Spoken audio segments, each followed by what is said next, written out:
और चीन के बीच लंबे समय से जारी तनाव के दौरान चीन के विदेश मंत्री वांग यी ने भारत के राष्ट्रीय सुरक्षा सलाहकार अजित डोभाल के साथ काम करने की इच्छा जताई है। चीनी विदेश मंत्री ने पूर्व लद्दाख में सीमावर्ती इलाकों में जमीनी स्थिति से जुड़े मुद्दों को ठीक करने की बात की। इसके साथ ही अजित डोभाल के फिर से भारत के राष्ट्रीय सुरक्षा सलाहकार और भारत चीन सीमा प्रश्न के लिए विशेष प्रतिनिधि के रूप में उन्हें नियुक्त कर बधाई। वांग यी ने कहा कि चीन और भारत का रिश्ता द्विपक्षीय सीमाओं से परे है, जो वैश्विक महत्व को बढ़ावा देता है। वांग यी चीन के विदेश मंत्री होने के साथ ही भारत चीन सीमा बातचीत तंत्र के चीन की तरफ से विशेष प्रतिनिधि है। इसके अलावा वांग यी चीन की सत्ता पर काबिज कम्युनिटी पार्टी के राजनीतिक ब्यूरो के सदस्य हैं। अजित डोभाल को बधाई संदेश देते हुए वांग ने लिखा, चीन और भारत दुनिया सबसे अधिक आबादी वाले दोनों देश दुनिया की उभरती अर्थव्यवस्था है। चीन और भारत के रिश्ते द्विपक्षीय सीमाओं से परे है, जिनका वैश्विक महत्व है। उत्तराखंड की समर नागरिक संहिता रिपोर्ट को शुक्रवार को सार्वजनिक कर दिया जाएगा। इसमें जनसंख्या नियंत्रण कानून को लेकर भी बात की गई है। यूसीसी रिपोर्ट में जनसंख्या नियंत्रण को जिक्र किया गया है, लेकिन इसे यूसीसी में शामिल नहीं किया गया है।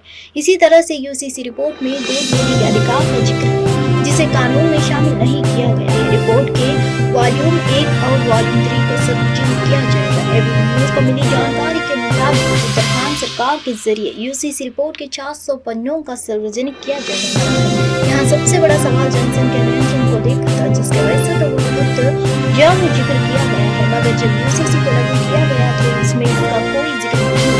अब सरकार जब रिपोर्ट को सार्वजनिक करेगा तो इस बात की भी जानकारी सामने आएगी कि आखिर किन वजहों से जनसंख्या नियंत्रण को शामिल नहीं किया गया है। इसी कथित पेपर लीक मामले में एनटीए ने सुप्रीम कोर्ट में हल्फनामा दायर किया है। एनटीए इस परीक्षा को कंडक्ट करने वाली एजेंसी की है। वहीं दूसरी ओर इंडिया टुडे ने सूत्रों के हवाले से बताया है कि सीबीआई कोर्ट में पेपर लीक की बात स्वीकार कर सकती है। जांच एजेंसी का कहना है कि पेपर लीक छोटे पैमाने पर हुआ है। लोकल लेवल पर हुई इस लीक तक कुछ छात्रों की पहुंच। सीबीआई से जुड़े सूत्रों ने बताया कि बिहार के एक सेंटर से पेपर लीक हुआ था। इस मामले में भी आरोप लगे हैं कि क्वेश्चन पेपर को फैलाने में सोशल मीडिया का सहारा लिया गया है। सीबीआई कोर्ट में इस बात से इनकार कर सकती है। एजेंसी का कहना है कि इस पेपर लीक में सोशल मीडिया का कोई रोल नहीं है, इसे सोशल मीडिया पर नहीं बांटा गया है। आईआईटी मद्रास ने इस मामले में जांच की थी। उन्होंने डाटा एनालिसिस किया और अपनी रिपोर्ट सरकार को सौंपी है। इसी रिपोर्ट के हवाले से सरकार ने कहा है कि इस परीक्षा में बड़े पैमाने पर कोई गड़बड़ी नहीं हुई है और न ही छात्रों के समूह के लाभ पहुंचा है। इससे किसी विद्यार्थी को आसमानी अंक भी नहीं आ रहे हैं। एक अतिरिक्त हल्फनामे में केंद्र ने सुप्रीम कोर्ट को बताया कि नीट की काउंसलिंग जुलाई के तीसरे सप्ताह में शुरू होगी। दिल्ली के पूर्व डिप्टी सीएम और आम आदमी पार्टी नेता मनीष सिसोदिया की मुश्किलें खत्म होने का नाम नहीं ले रही है। सुप्रीम कोर्ट में गुरुवार को सिसोदिया की जमानत याचिका पर सुनवाई चल रही है। वही करीब 16 महीने से जेल में बंद और जमानत के लिए कई बार अर्जी लगा चुकी है। दरअसल दिल्ली शराब नीति मामले में गिरफ्तार सिसोदिया की याचिका पर सुनवाई कर रहे जज ने खुद को इससे अलग कर दिया है। सुप्रीम कोर्ट के जज जस्टिस संजय कुमार ने मनीष सिसोदिया की जमानत याचिका पर सुनवाई से खुद को अलग किया है। दिल्ली के पूर्व डिप्टी सीएम के खिलाफ शराब नीति मामले से जुड़ी मनी लॉन्ड्रिंग और भ्रष्टाचार के केस में मुकदमा दर्ज किया गया है। सिसोदिया ने इस केस में जमानत के लिए सुप्रीम कोर्ट में याचिका दायर की है। इस मामले में सुनवाई जस्टिस संजीव खन्ना, संजय करोल और संजय कुमार को करनी थी, लेकिन कुमार ने खुद को इससे अलग कर लिया है। शीर्ष अदालत की पीठ ने कहा कि मनीष सिसोदिया की याचिका पर एक अन्य पीठ सुनवाई करेगी, जिसका जस्टिस संजय कुमार हिस्सा नहीं है। जैसे ही अदालत ने मामले की सुनवाई की, वैसे ही जस्टिस खन्ना ने कहा, हमारे भाई को कुछ परेशानी है, वह निजी कारणों से इस मामले को नहीं सुनना चाहते हैं। इस पर आम आदमी पार्टी की तरफ से पेश हुए वरिष्ठ अधिवक्ता अभिषेक मनु सिंघवी ने पीठ से गुजारिश की कि इस मामले पर तत्काल सुनवाई की जाए। मनीष सिसोदिया के खिलाफ प्रवर्तन निदेशालय और सेंट्रल ब्यूरो ऑफ इन्वेस्टिगेशन दोनों ने शराब नीति मामले में केस दर्ज किया है। इसका जिक्र करते हुए सिंघवी ने कहा कि दोनों ही मामलों में अभी तक ट्रायल शुरू नहीं हुआ है। इस पर सुप्रीम कोर्ट ने कहा कि एक अन्य पीठ 15 जुलाई को जमानत याचिका पर सुनवाई करेगी। इस तरह अब मनीष सिसोदिया की जमानत याचिका पर सोमवार को सुनवाई होने वाली है। आम आदमी पार्टी के वरिष्ठ नेता मनीष सिसोदिया को दिल्ली शराब नीति मामले में कथित भूमिका के लिए सीबीआई ने 26 फरवरी 2023 को गिरफ्तार किया था। इसके बाद शराब नीति मामले की जांच कर रही ईडी ने मनीष सिसोदिया को मनी लॉन्ड्रिंग केस में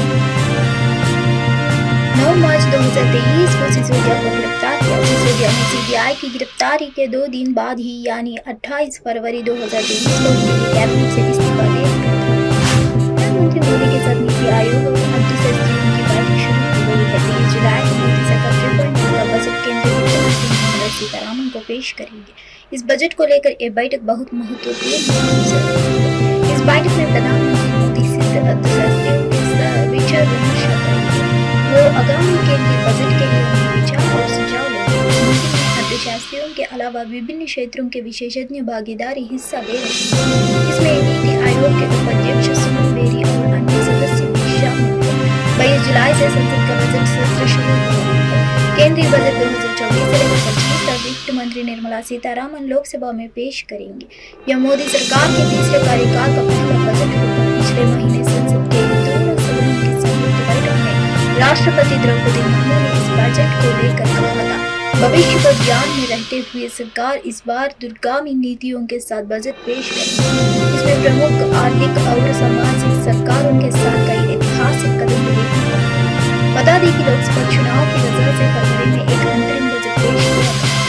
केंद्र सरकार ने 2047 तक देश को विकसित राष्ट्र बनाने का लक्ष्य रखा है। सरकार की इच्छा है कि आम बजट के जरिए विकसित भारत का रोड मैप तैयार करने की है। ऐसे में इंफ्रास्ट्रक्चर क्षेत्र पर ज्यादा ध्यान देने की जरूरत है। इस बैठक में प्रधानमंत्री मोदी विकसित भारत के रोड मैप पर भी विशेषज्ञों के सुझाव देंगे। केंद्र सरकार का ध्यान गरीब, मध्य